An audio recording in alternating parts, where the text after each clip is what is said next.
जय ज्योती जय Savitri. 11 April 2026 Mahatma Phule यांची 200वी जयंती।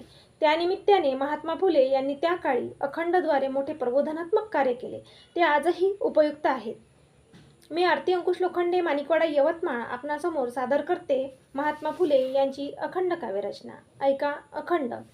नांगराच्या मागे भटीन फिरेना, नांगराच्या मागे भटीन फिरेना, काशा उपशीना लागोपाठ, काशा उपशीना लागोपाठ। भटीन फोडीना शेती ढेकळांना, भटीन फोडीना शेती ढेकळांना, खतास घालीना डोईवर, खतास घालीना डोईवर।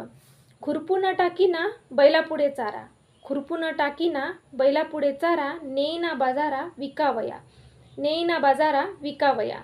भटीन शेतात धंदा नच करी, भटीन शेतात धंदा नच करी, चाळे चाळे करी ज्योती म्हणे, चाळे चाळे करी ज्योती म्हणे। या ओळींचा अर्थ सांगते।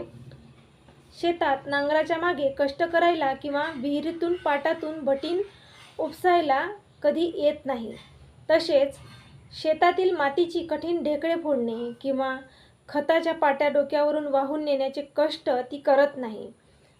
बैलांना चारा टाकणे किंवा शेतमाल बाजारात विकायला नेणे यासारखी कोणतीही कष्टाची कामे भटीन शेतात करत नाही, ती फक्त वरवरचे अवडंबर करते, असे ज्योतिबा फुले आपल्या अखंड काव्यरचनेमध्ये म्हणतात।